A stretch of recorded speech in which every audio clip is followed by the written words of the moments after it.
Rice has just set a Super Bowl record with 12 catches. He's in motion. Montana. Touchdown, John Taylor. You're tuned into Niner Faithful Radio, the show hosted for the faithful, by the faithful.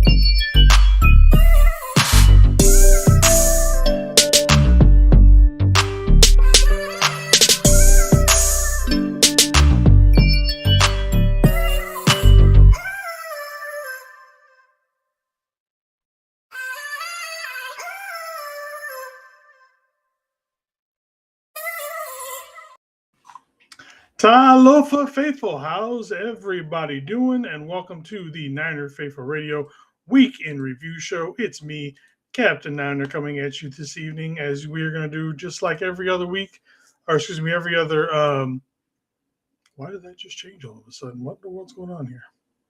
Okay. Anyways, this thing is being a little weird. Maybe I touched something. I don't know. As we do every Friday, we're going to do a quick week in review show where we just kind of go over everything that has happened with the Niners this week, as far as updates, news, anything, big news, stuff like that. Excuse me. And we give a quick preview of what's going on with whoever we play this week. And as everybody knows, this week we are going to be playing the Bears. Obviously, the Bears and us are in a battle for the 1-2 slot so far here for the NFC second seed, depending on how everything turns out. But until all that comes up, we will be right back. I am going to play the commercials real quick as soon as this finds it up. Be right back. Founded and backed by the GOAT himself, Gold Fuel is a great tasting energy drink without the crash. Use our affiliate link below to save 10% on all GOAT Fuel energy drinks. Help out the show and save 10% at the official Niner online store by using our affiliate link in the description below. Go to seatgiant.ca to save on all your theater, concert, and sporting event tickets, as well as help out the show. The website again, seatgiant.ca, promo code ninerfaithfulradio. Follow us on social media at ninerfaithfulradio on Facebook, Instagram, Tumblr, and TikTok, and at ninerfaithfulr on X. All right, everybody. Like I said, please use those links. It gives us money, lets us do these things, and hopefully one day we can actually do more than what we're able to do now because we make more money. All right, so let's go ahead and get into everything. Let's see. Let me pull this up. Obviously, it is bear hunting season. Both teams are 11-4 right now. Actually, let's just go ahead and pull it up. Right now, the Bears sit as far as the NFC race, the Bears sit at number 2. Well, might as well start at the top. Number 1 is Seattle. Obviously, that's, with them. So they also, I know everybody talks about us controlling our own destiny, but they also control their own destiny, as in, they beat us, and the Panthers this weekend, they also go on as the number 1 seed and get that bye. So we got the Bears at number 2.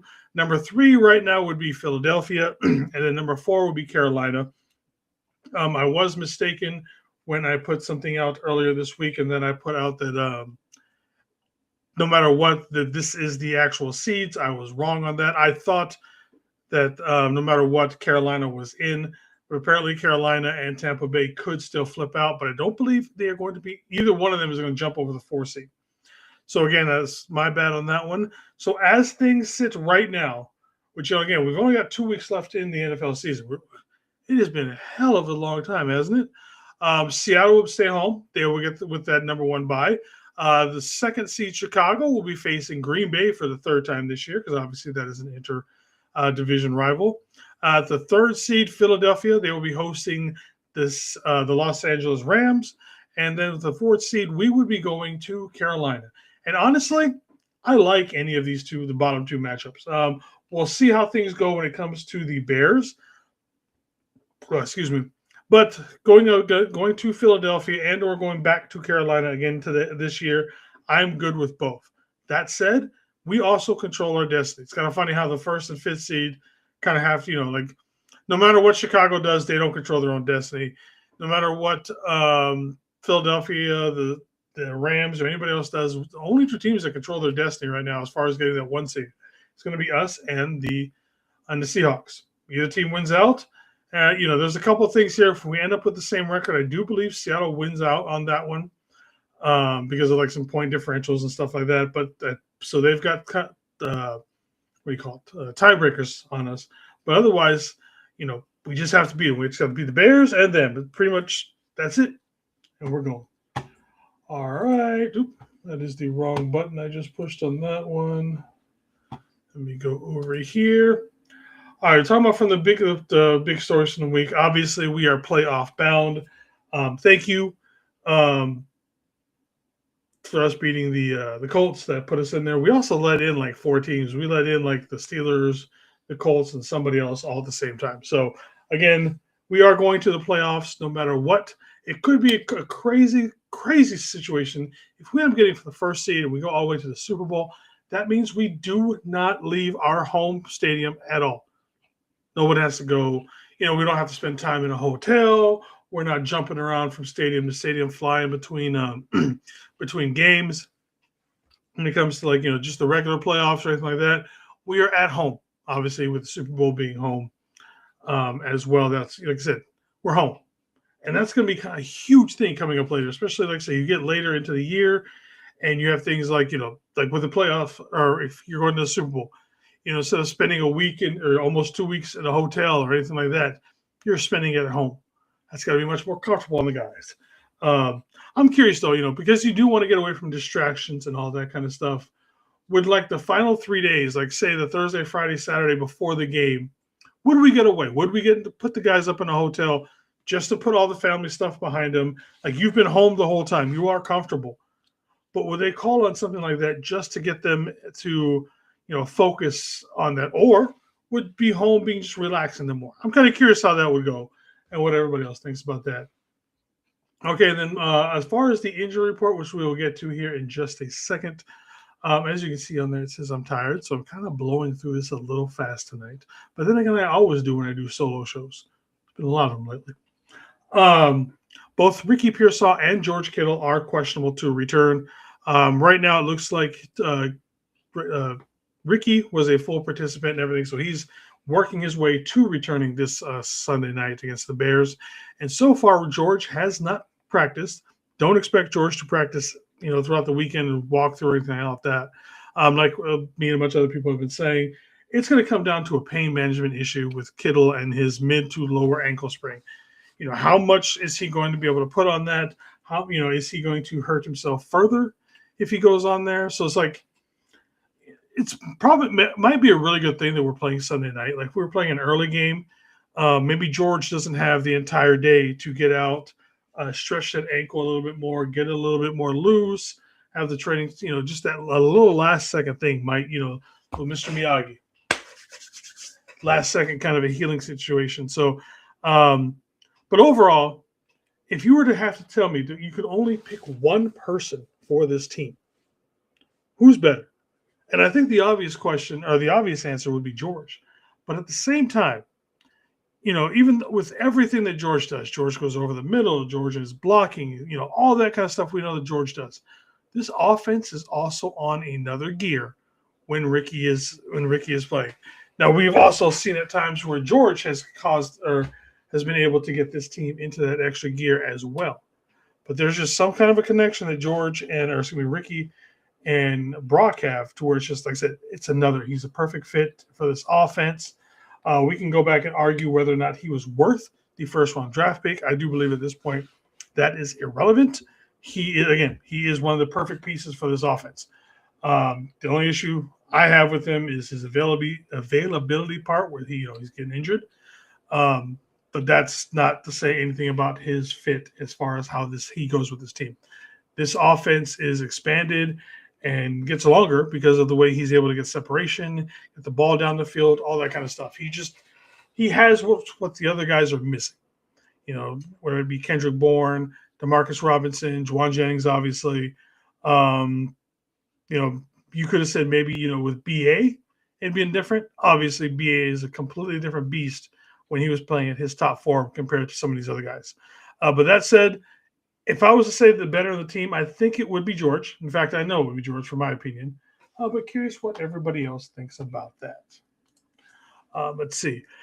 For transactions this week, we only had a couple, and they were done right before Christmas. We reinstated defensive lineman Yeturgos Matos from the injured reserve to the active roster.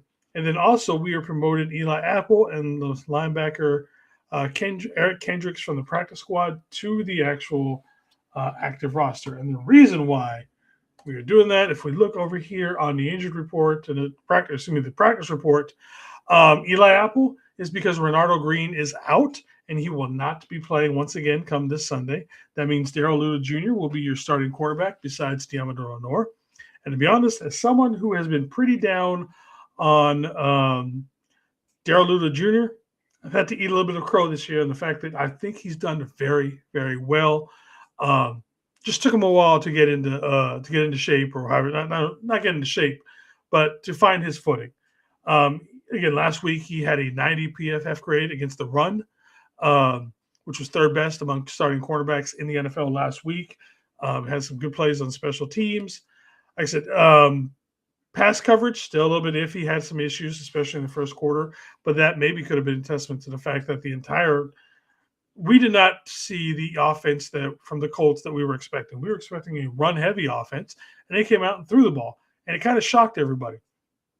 One thing people don't understand when they were watching the game, obviously, again, Saleh and the defensive staff, they were put in to be their game plan was to stop the run, which we did. We only gave up like 40-some-odd yards in total to Jonathan Taylor on the ground. But then again, he's been kind of slacking. But either way, that's what we were expecting. They came out and started throwing the ball. Now, that said, those first two drives, Phillip Rivers had like a 157 yards total. I forget what his QBR was, but it was pretty high. And that was for the first quarter, first two drives. Yeah, first two drives, excuse me. The rest of the game, we only gave up like 150 yards passing, and his QBR was in half. So even though, especially like I said, those first two drives was looking ugly, and while they still did move the ball pretty effectively at times, once we figured out what was going on, Robert Saleh, Gus Bradley, and the rest of that staff, they did an amazing job flipping the script and getting it to where, like I said, that short passing game was not as good as it was that first quarter, first couple of drives for the Colts. Excuse me, I'll take a drink real quick. Now, if you notice one thing on here, we've got Tatum Bethune, full participant, so obviously he's going to be there. We've got George Kittle, even though it says George Kittle, CMC, the DNP non-injury, guys like that. Remember how long this list was, even 3 to 4 weeks ago, or 2 months ago, when we had everybody on IR. This list is getting smaller and smaller. Tatum Bethune's on there; he's going to play. Yeturgos Matos still up in the air if he's going to be able to play come this Sunday night. George Kittle up in the air. CMC only takes a day off because that's his vet day. Sam Okuanu also full participant. He is back. He's like I said. Ricky again questionable, leaning towards getting back on the field. Curtis Rourke, the only reason why he's on there is because we opened up his 21-day practice window coming back from IR just to get him some time on the field, see what kind of thing, how he's looking in his in recovering from his injury, and possibly what he's going to look like going into next season if we decide to trade one Mac Jones. Excuse me. And then also on the list, Trent Williams. Again, the only reason why he's really on this is because he takes the vet day every Wednesday. So our list on here should honestly be about 4 to 5 people shorter than what it actually shows on here. Again, I remember there was a couple times this week when I put this list up on the screen on Friday nights. I would have to get them so small that you couldn't read it, or I had to be 2 pages so that you could read it because there was just so many people on there. And now you look at someone like the Bears. Look at the Bears compared to us. This is what ours was looking like for the first, almost 3 quarters of the season. This is how many people that we were used to seeing on the list. And ours is so much smaller than that. Obviously, so what they've got going on is Right now, I do know that Romeo Odunze is completely out. That he has been ruled out. I do not know, in fact, because I didn't have a chance because I was sidetracked. Let me pull up a website real quick, see if they have announced who else is out with them. I apologize. Like I said, let's see. For the Bears, they got cornerback Nick McLeod and then wide receiver Rome Odunze. Both of those guys have been ruled out. Questionable quarterback Josh Blackwell, linebacker TJ Edwards, cornerback Chauncey Gardner Johnson, guard Luke Newman, and cornerback Nashawn Wright. Also questionable on there. So again, they have a lot more than us. So yeah, it's just like I said. I looked at this last week, this week, and I just remembered how much of a downer it was looking at the injury report for us every year, or excuse me, every week, and just seeing everybody on that list. All right, the Bears are led by first-year head coach Ben Johnson, formerly the offensive coordinator from the Lions, and you can see with the Lions this year, yeah, Jared Goff is still having a statistically good year, but that offense is nowhere near as explosive as it has been in years past. So, like I said, he's doing a wonderful job over here with Chicago. First-time head coach, so he's got them at 11-4. His OC is Declan Doyle. To be perfectly honest with you, I don't know much about him. And then their DC is somebody that we've known quite well. They've got Dennis Allen there, who was their head coach the last time we played the Bears. So, like I said, Dennis Allen is a really good defensive-minded coach. He is going to throw multiple fronts at us. Yeah, like I said, good coach, but he can be beaten, obviously. Everybody can be beaten. Over on the offensive side of the ball, they are led by Caleb Williams, the quarterback coming out of USC. I still see him as a very he seems to me like he's almost like a Brett Favre-ish without being as polished as him because it's so hit or miss. He's so inconsistent. He's got, like I said, if you watch the Bears game against the Packers last weekend against Detroit or against Green Bay, and the game-winning throw that he made to DJ Moore was just perfect. That ball does not get placed there by about 20 of the quarterbacks in the NFL right now. Can he do that on a consistent basis? No. There's numerous plays right before that where it's like, dude, what in the world are you doing? Also, obviously, DJ Moore up there he is their number one receiver. I've always liked DJ Moore as a wide receiver. Obviously, you saw that Rome Odunze is out for this matchup. Their running back tandem of DeAndre Swift and Mwangne. I always pronounce his name wrong. They have a great 1-2 punch. Swift has got like 900 yards. Mwangne has got about almost 800 yards rushing. So again, this is the team predicated on running the ball, and they run it very well. They've also got two really good tight ends in Komet Cole and Colston Loveland, who Colston Loveland kind of reminds me. Colston Loveland is going to get good in this NFL. Why? Because he's going to be taking over as the best non-blocking tight end in the NFL once Kelsey retires. He gets blown past consistently almost every play, anytime he is asked to sit in and block. That's it. He plays, when he's out on there and he's just basically being a wide receiver, he's so damn good. So, again, they've got a really good 1-2 punch on both their running backs and their tight ends. So, their defense right now, led by Montez Sweat, just a beast. He's got like 10.5 sacks this year. Just a monster year for himself. Linebacker Tremaine Sanders, formerly the Bills, just an amazing defensive tackling machine. Does not let anything get past him. Their defense is kind of weird because when you look at some of these stats, you're like, how are they good? How are they good at all? Points allowed. They're giving up 23.6 points a game. That's 19th in the league. 24th in total yards allowed. 18th in passing yards per game. Rushing yards, they're 27th at 131 yards a game. And in sacks, they're not even that great in sacks. They are 23rd in sacks with 31. Granted, it's more than us.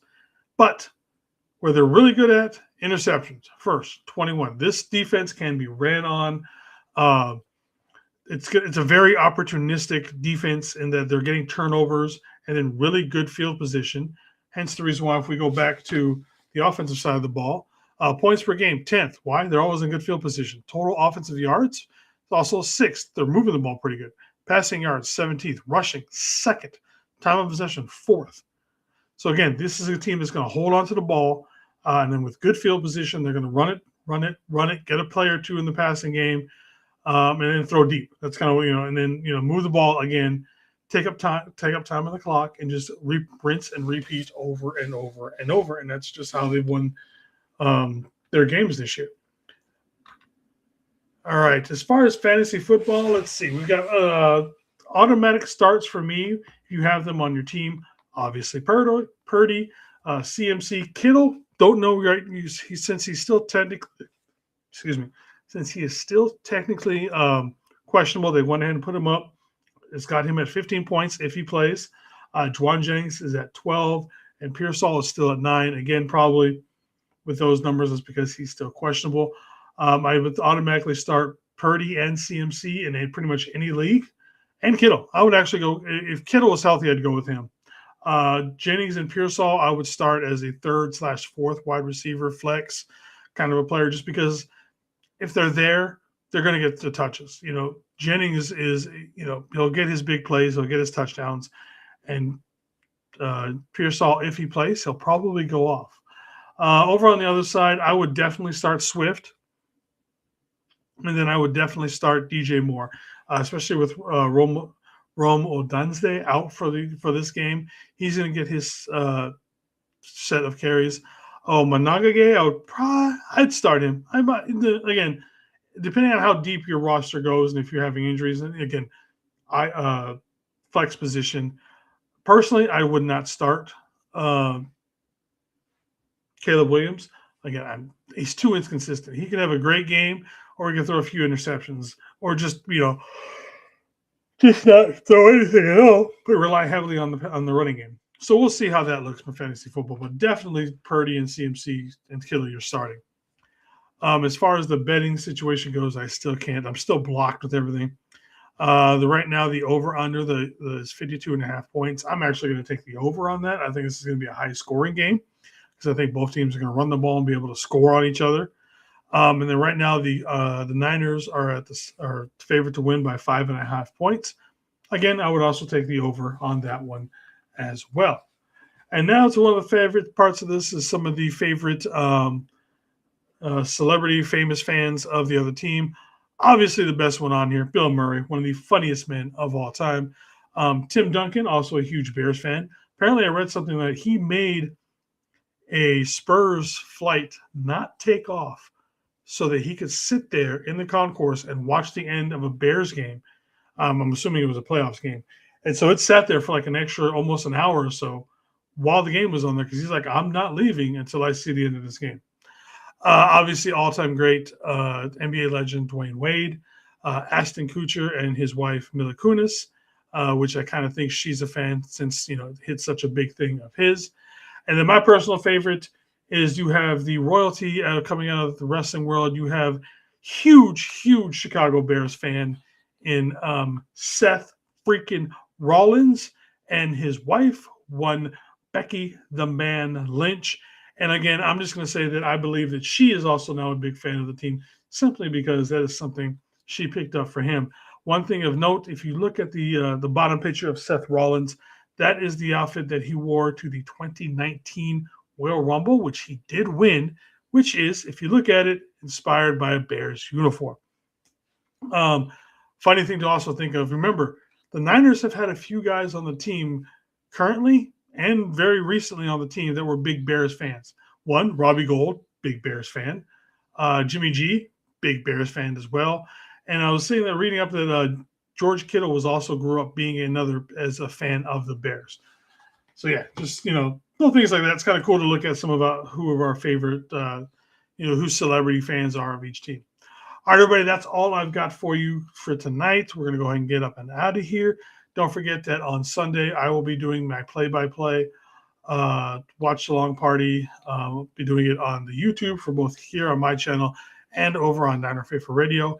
And also don't forget to join me over on to follow my TikTok, CaptNiner, as I do daily Captain and Coffee morning updates of catching you up with any 49er news from the previous day as you're getting coffee and get ready to get out the door to handle your day.